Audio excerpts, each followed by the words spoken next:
This is a $20 custom keyboard kit, the CIY Tester68. Let's get started with unboxing. Opening it up, inside is the keyboard and the manual. This is only 2.4 GHz on Bluetooth. There is a switch to turn it on and off. In this compartment is where you'll find a USB dongle and a slot for the two AAA batteries. This came with an aluminum plate and some decent looking stubs which are unlubed. Let's open it up. There are 7 screws holding the plate. You'll be greeted with a silicone dampener inside. There is another set of screws holding the PCB, and carefully remove the cable. The included case foam is honestly lackluster. It's too thin, so we'll change it out. The PCB, on the other hand, is a hot swap that supports 3 and 5 pin switches. That is in a north-facing configuration with no LED support.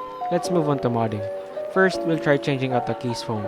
I have here some leftover 2mm EVA foam. This will certainly be better than the stock case foam. Cut a hole for the switch. Then we'll do the Tempest tape mod, because we need that thok. I did 3 layers of masking tape. Make sure to avoid the switch, screw holes, and standoffs. Connect the cable back and screw the PCB in place. I decided to remove the silicone dampener and replaced it with 2 layers of PE foam. This was included in the box. Just cut it to size and cut out for the stabs. For the stabs, I just lubed them with Krytox 25G0. Watch my tutorial to know more about it. The switch I'm gonna use are the KTT Kang Whites, a pretty cheap switch with a very nice sound profile. I did a review on this if you want to know more. I'm broke to buy 60 plus switches, so here's 40. I just reuse my jelly blocks with others.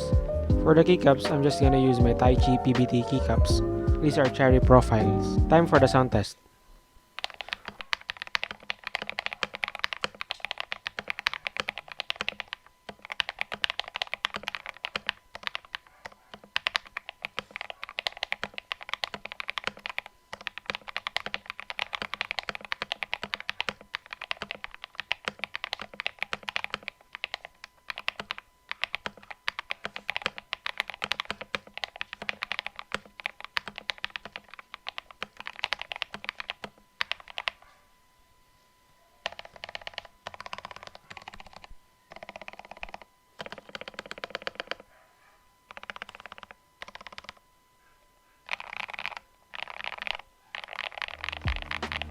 Overall, it's a pretty decent keyboard kit that has a lot of potential, with pretty decent stock stabs, a silicone dampener, and hot swap PCB with 5-pin sockets. For $20, it's a good keyboard for people starting to dig the rabbit hole.